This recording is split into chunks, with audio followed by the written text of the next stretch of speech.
Bonjour Jérôme Guedj. Bonjour. Vendredi, le Conseil constitutionnel va rendre son avis sur la réforme des retraites. Si les sages validaient dans son ensemble la loi, est-ce que pour vous, ce serait la fin du combat contre cette réforme? Assurément non, parce qu'une loi peut être constitutionnelle et pour autant ne pas être une bonne loi. Ça se traduirait comment?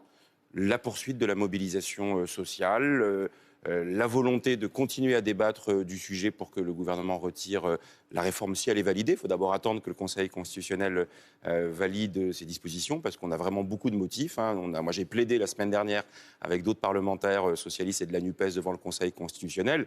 Donc on attend la décision, mais outre le fait qu'on pense qu'il y a plein de motifs de rejet juridique, il y a d'abord et avant tout un rejet politique et social sur le fond. Et donc, est-ce que ce gouvernement peut survivre avec ce rejet aussi important et avec cet entêtement à imposer cette réforme contre et la volonté des Français et surtout le fait qu'il n'y a pas de nécessité réelle à la faire. Le même jour, le Conseil constitutionnel rendra aussi son avis sur le référendum d'initiative partagée sur les retraites. Vous pensez déjà que l'avis sera positif et après, il faut avoir quand même près de 5 millions de signatures. Vous pensez que vous les aurez facilement? Plusieurs ont dit qu'au-delà de la crise sociale, il y avait une crise démocratique. Parce qu'on voit bien qu'il y a la manière dont cette réforme a été imposée dans un temps très ramassé, et puis à la fin du fin avec le 49-3. Et au moment où il y avait une opposition très forte dans le pays. Et donc c'est la raison pour laquelle on a dit le meilleur moyen de trancher le différend, si j'ose dire, c'est de donner la parole au peuple. C'est quand même ce qu'on fait en démocratie. Le seul outil dont on dispose, c'est ce référendum d'initiative partagée. En effet, une fois que le Conseil constitutionnel a validé le principe, il faut recueillir environ 5 millions de signatures. Ça, vous les aurez? Vous êtes optimiste? Ce sera un moment de mobilisation dans le pays. Il y a eu des millions de gens qui ont manifesté, des gens qui ont fait grève. Donc on peut légitimement espérer qu'ils seront d'accord pour signer cet appel à ce qu'on organise un référendum. Voilà. Est-ce que vous demanderez à Emmanuel Macron, si ce RIP était validé, de suspendre sa réforme des retraites le temps de la procédure du RIP? Ça veut dire grosso modo 1 an. Ça paraît quand même logique. Si on donne un rendez-vous dans 9 à 10 mois pour l'organisation d'un référendum, il n'y a pas de raison que dès le 1er septembre, parce que c'est ça l'objectif de cette réforme. Là, aujourd'hui, il y a des gens qui savent que si elle est votée, dès le mois de septembre ou le mois d'octobre, ils vont devoir commencer à travailler des trimestres supplémentaires pour pouvoir obtenir une retraite à taux plein. Donc la moindre des choses serait en effet qu'il y ait une forme de suspension. Le président en a le pouvoir, il suffit qu'il ne promulgue pas la loi, mais je le redis, à condition que le Conseil constitutionnel l'ait validé vendredi prochain. Lorsque Laurent Berger parle d'une crise démocratique, est-ce que vous êtes d'accord? Parce que si on regarde clairement, il n'y a rien d'illégal dans ce qu'a fait le gouvernement. Le 49.3, c'est dans la Constitution. La motion de censure, elle n'a pas fait tomber le gouvernement. Tout a été fait finalement dans les règles. Mais moi, je ne conteste pas le respect des principes posés par la Constitution. Mais l'accumulation de toutes ces mesures, c'est d'ailleurs un argument qu'on a déployé devant le Conseil constitutionnel, à la fin, ça fait système. Si Laurent Berger, qui est connu pour son sens de la mesure, parle de crise démocratique en plus de la crise sociale, ça en dit long sur la profondeur du rejet et le sentiment de mépris, en fait, d'une certaine manière. Voilà. La concertation avec les syndicats, elle a été escamotée, avec un postulat de départ, c'était on peut discuter de tout, mais l'âge légal, pas des 64 ans.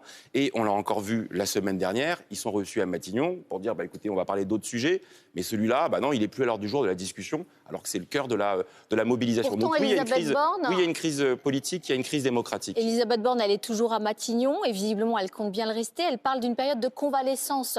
Elle n'est pas dans la brutalité. Mais alors, convalescence, pourquoi? Parce qu'ils ont fragilisé le pays, ils l'ont rendu malade.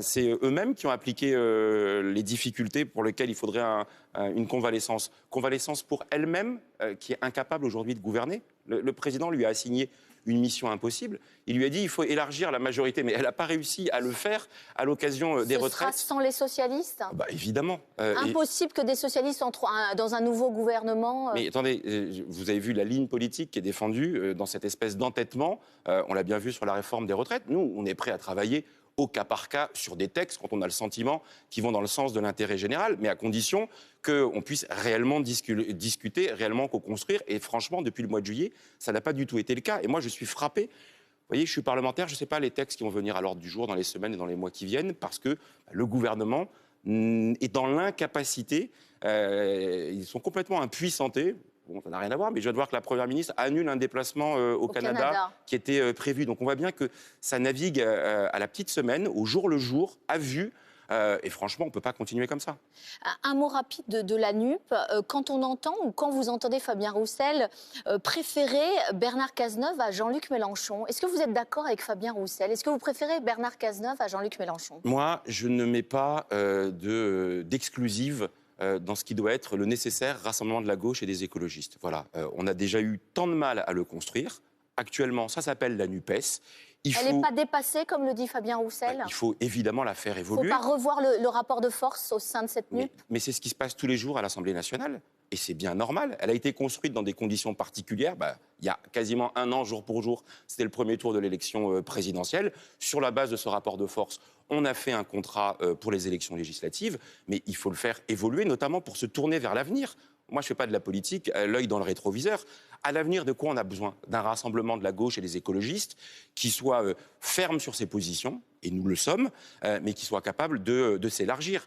Simplement, il faut adhérer au principe de ce rassemblement de la gauche et des écologistes, tenir compte du rapport de force. Il y a des insoumis, il y a des écologistes, il y a des communistes, et puis il y a des socialistes. Et nous, on essaye de faire entendre notre petite voix, notre singularité dans ce rassemblement, parce que le jour venu, on aura besoin de continuer à travailler ensemble. Je pense évidemment à 2027 et aux élections législatives. Moi, c'est ça qui me préoccupe plus que les élections présidentielles, de savoir est-ce qu'on sera capable de présenter un contrat de gouvernement. Martine Froger, dissidente socialiste, elle va siéger où? Qui a été élue dans l'Ardèche contre l'insoumise sortante, elle va siéger où? Chez les socialistes?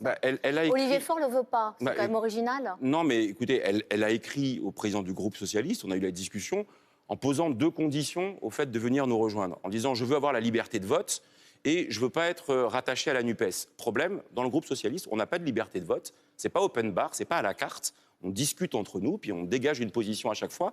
Et 2, nous sommes membres de la NUPES, parce que moi, je revendique le fait que dans la NUPES, on peut faire avancer nos positions. J'ai malheureusement très peu de temps sur une proposition de loi, le bien vieillir, qui va être portée à l'Assemblée par la majorité, discutée cet après-midi. Il s'agit de lutter contre l'isolement des aînés, la maltraitance dans les EHPAD, aider les aidants.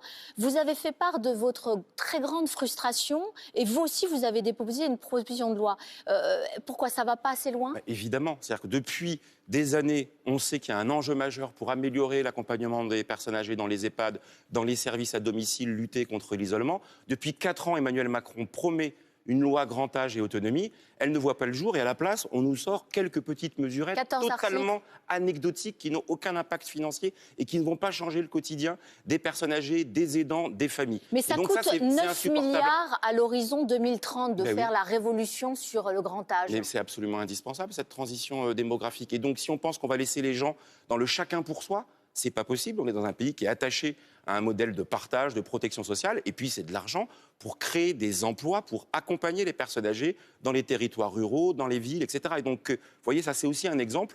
Nous, on était prêts à co-construire. C'est fédérateur, ça? Pourquoi il ne le fait pas, Emmanuel Macron? Oui, parce qu'il y a une espèce d'entêtement à ne pas accroître les moyens de solidarité. C'est une vision très libérale, alors même que des parlementaires de tous bords sont d'accord pour aller sur ce terrain. C'est pourquoi, avec les élus socialistes, nous avons déposé une sorte de contre-projet pour montrer le décalage entre ce qu'ils font et ce que les familles, les personnes âgées attendent réellement pour bien vieillir dans notre société. Merci beaucoup, Jérôme Guedj. Bonne journée à vous.